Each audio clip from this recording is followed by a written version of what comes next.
अस्सलाम वालेकुम dear students, welcome back. और जो ऑलरेडी हम पढ़ चुके हैं, हमारा जो चैप्टर है that's reaching the age of adolescence.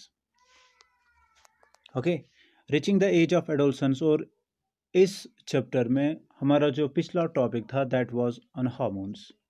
तो हार्मोन्स में हम पढ़ रहे थे sex hormones, that was about the male sex hormone that's called testosterone, and that of the female sex hormone uh, which is called estrogen, and the about the their changes, what these hormones, uh, the activities these hormones perform in the at the age of when human males and females attain the age of puberty. Okay, आज जो हम पढ़ेंगे that's about the reproductive phase of life. I mean, say the reproductive phase of life in humans. So, reproductive phase of life in humans, that's in case of males and in case of that of the females. तो बात करते हैं आज reproductive phase की। तो हमें पता है कि जब एडोलसेंस ये कैपेबल कब होता है रिप्रोडक्शन के लिए, ठीक है। when it became capable of reproduction, when an human male and a human female is able to produce, is able to bear the children, or is able to bear the children. So means that it's only possible when when both males and females जो होती है when they attain the age of puberty, and when their gonads, और जब उनके gonads males में testes और females में ovaries, they begin to produce the gametes. Like testes जो होंगे they will start producing gametes, male gametes like the sperms, and ovaries जो होंगे they will start producing the ova, they will start producing the ova. तो हम कहेंगे कि इनका जो रिप्रोडक्टिव फेज है वो स्टार्ट हो रहा है, वो स्टार्ट हो रहा है means they will now they in their life they will now bear the children, they are enough mature that the fertilization will take place in them. लेकिन अगर मेल्स की बात करते हैं तो मेल्स में यूजुअली रिप्रोडक्टिव फेज जो होता है 13 और 14 ईयर्स के बाद स्टार्ट होता है, लेकिन in man they have a capacity to produce the male gametes usually lasts throughout the life. तो मैं I want to say that the males, the human males, they have an ability that they can produce the male gametes throughout the life. जो throughout the life वो उनके जो process होते हैं, the process is to be called as spermatogenesis, the formation of sperms. We usually called spermatogenesis, and the process we just called as a spermatogenesis can take place in them throughout it can take place in them throughout the life. Okay, throughout the life. तो मतलब ये mail जो होंगे वो mail gametes produce करेंगे through out the life. लेकिन जब females की बात आती है, जब हम फीमेल्स की कैपेसिटी के बारे में पूछते हैं, we can say that the capacity of to produce the female gametes are, जिनको हम ओवा भी कहते हैं या जिन्हें आप एग्स भी कहते हैं, ठीक है। तो it can last up to only the 45 to 50 years. लेकिन फीमेल्स में ऐसा नहीं होता है कि they can the process which we just called as oogenesis, उनमें ओजेनेसिस या प्रोडक्शन ऑफ ओवा जो होगा वो थ्रू आउट लाइफ होगा। No, it's not like that. In case of males it's throughout the life, they can produce the sperms throughout the life. लेकिन जब बात करते ह्यूमन फीमेल्स की, human females में तो capacity to produce the gametes it lasts only for 45 or to 50 years. तो मतलब एक फीमेल अपने उनके गोनेट जो होते हैं ओरीज ने हम कहते हैं, वो ओरी can produce the gamete either 45 year तक और 50 ईयर तक। 50 आइदर 45 ईयर के बाद वो production formation gamete formation stop हो जाएगी, या 50 ईयर के बाद गेमेट प्रोडक्शन स्टार्ट हो जाएगी, ये स्टॉप हो जाएगी, ठीक है। तो उसके बाद हम कहते हैं they have entered in a menopause, means that age, or means they have attained the age where they are not able to bear the children, or we can say that they have attained the age where though no gametogenesis take place in females. Okay, so it can last up to 40 to 45 years.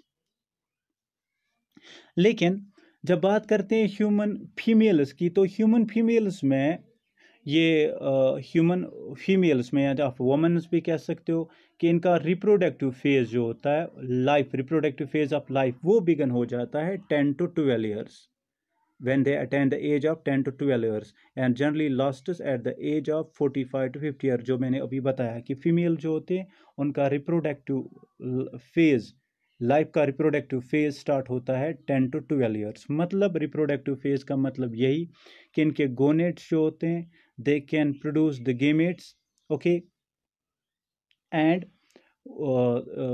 they can produce the gametes, the fertilization can take place, their uterus is fully matured, it will the embed it will develop the fertilized zygote inside it till the period of paturation तक। तो ये कह सकते हैं हम कि females में 10 या 12 ईयर्स के बाद 45 to 50 ईयर्स तक इनका जो स्टेज रहता है उसे हम मीनोपाज कहते हैं। ठीक है, सॉरी, ये वो स्टेज है जहाँ पे एक फीमेल जो होगी, he is able to produce the gametes and also able to bear the children. और उसके बाद 50 ईयर्स के बाद या 10 to 12 ईयर्स से पहले, so we just call that 50 years के बाद, जो यूजुअली जो 50 to 40 और 45 और 50 ईयर्स के बाद जो एज रहती है, दैट्स वी कॉल्ड मीनोपाज। अब्रप्टली ये प्रोसेस जो होती है स्टॉप हो जाता है। ठीक है, अब हम कुछ और फर्दर प्रोसेस पढ़ेंगे। देखिए, it is a diagrammatic representation, it's a uterus, and you know that it's not a uterus only, but it is the female reproductive part. These are the ovaries, this is the oviduct, this is the uterus, okay, then you just called a cervix, then it's a vaginal canal, okay, cervix, then it's a vaginal canal। तो अब बात करते हैं, जब egg release होता है, चलिए मैं बात करता हूँ, यहाँ पे दिखाता हूँ डायग्रामिक रिप्रेजेंटेशन के द्वारा, कि ये जब ऑनसेट ऑफ प्यूबर्टी होती है, प्यूबर्टी यू नो दैट, अब मुझे फिर से नहीं पढ़ाना, फिर से रिपीट नहीं करना है, कि जब प्यूबर्टी आ जाती है तो एग्स जो होते हैं वो बिगन और मैच्योर हो जाते हैं, they begin to mature in the ovaries of a woman. ठीक, वन मैच्योर एग, एक एग तो either it can be released by this ovary or it can be released by this ovary, okay, किसी भी ovary से आ जाएगा। And लेकिन ये egg once in month आएगा, मीन्स अगर 12 मंथ्स हैं, 12 मंथ्स में 12 टाइम्स आएगा, वंस इन मंथ आएगा। ठीक है, it can be released once in a month, once in a month, एक महीने में एक बार एग रिलीज हो जाएगा। सो ड्यूरिंग दिस पीरियड, तो एग रिलीज होने से पहले, या हम ये कहेंगे जब एग रिलीज हो जाएगा, उससे मतलब उससे पहले एक प्रिपरेशन की जाती है यूट्रस के द्वारा। कौन सी प्रिपरेशन है? तो uterus, this is the site where the development of zygote take place, it is the site where the development of fertilized egg takes place। तो एग फर्टिलाइजेशन से पहले इसको प्रिपेयर किया जाता है, इस यूट्रस को प्रिपेयर किया जाता है, एग के रिलीज होने से पहले इस यूट्रस को प्रिपेयर किया जाता है। तो कैसे प्रिपेयर किया जाता है? मतलब ऐसे कि इट्स इनर लाइनिंग जो होती है, इनर लाइनिंग ऑफ यूट्रस जो होता है, it grows becomes thick, okay, it grows, becomes thick and spongy, and it prepares itself, this uterus prepares itself for what? Itself to receive the egg, to receive the fertilized egg, or we just call that zygote। तो ये uterus prepare किया जाता है इसलिए ताकि यहाँ पे एक फर्टिलाइज्ड एग जो होगा वो आ जाएगा, और that will be embedded over here, and further development of egg will take place, will take place, okay। So what next? In case the fertilization is taking place, means that अगर sperms यहाँ से आते हैं तो यहाँ पे ओवा है, तो यहाँ पे sperms के द्वारा fertilization होती है egg के साथ, तो zygote बन जाता है। ठीक है, then what next?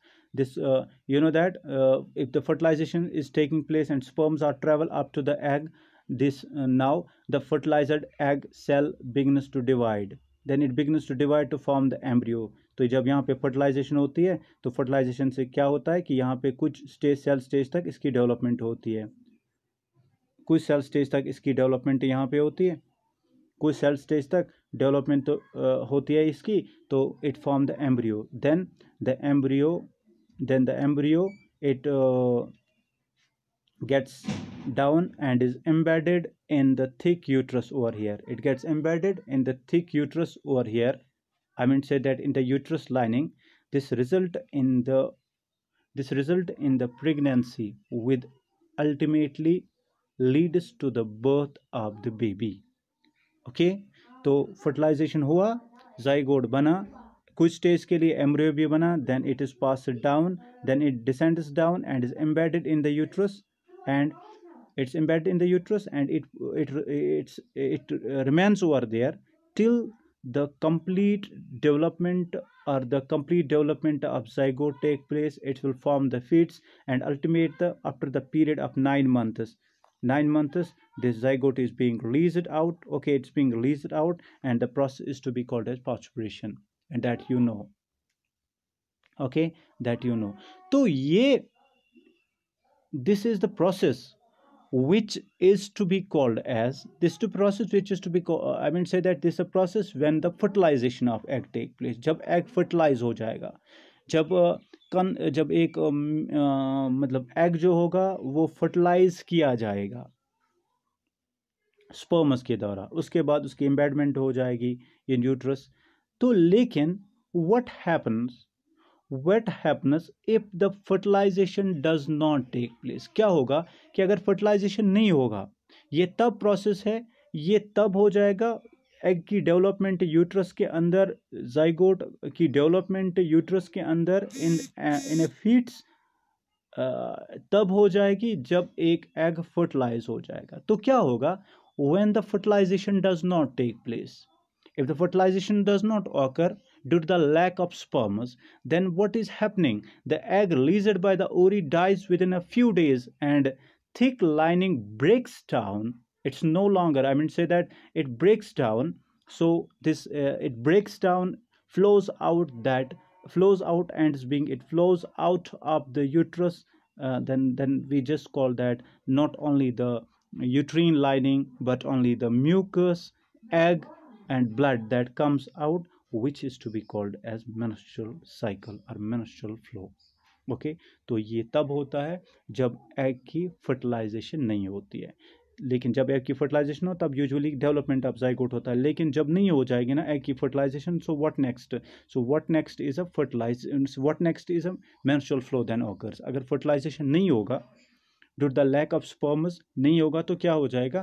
Then it will usually जो एग होगा वो तो आएगा यहाँ पे, फर्टिलाइजेशन नहीं होगी फिर भी एग यहाँ पे आ जाएगा, तो एग कुछ दिन के लिए रहेगा, उसके बाद इसकी डेथ हो जाएगी. और डेथ होने के बाद यहाँ पे जो लाइनिंग प्रिपेयर है, आप जो देख रहे हो यहाँ पे ब्लड, यहाँ मतलब that comes out, I mean say that this egg along with this uterine lining with the mucus, it will be released out, and the process is called as a menstrual cycle or menstrual, which is called as a menstrual. It will start menstruation, and the flow, it's because usually menstrual flow, and this repeats after every month.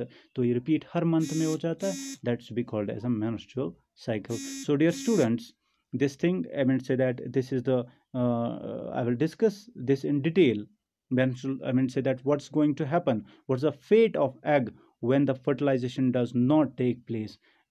This I will discuss this thing in the coming lecture. That's what's going to happen if the fertilization does not take place. So I just like that जो मैंने points यहाँ पे बताया, that's onset of puberty begins to mature the ovaries within a woman, and I mean say that one mature egg is released by one ovary, and the woman once about 28 days release करता है egg को. During this period the inner lining of the uterus grows and becomes thick and spongy, prepares itself to receive the egg. जो मैंने अभी बताया कि puberty के बाद women जो होती है वो ovaries they will start producing ova, and what happens then जो mature ova हो जाता है वो एक बार रिलीज किया जाता है एक ovary के दौरान, and फाइनली जो से मतलब कंसीव से पहले या फर्टिलाइजेशन से पहले यूट्रस को तैयार किया जाता है, किसके लिए?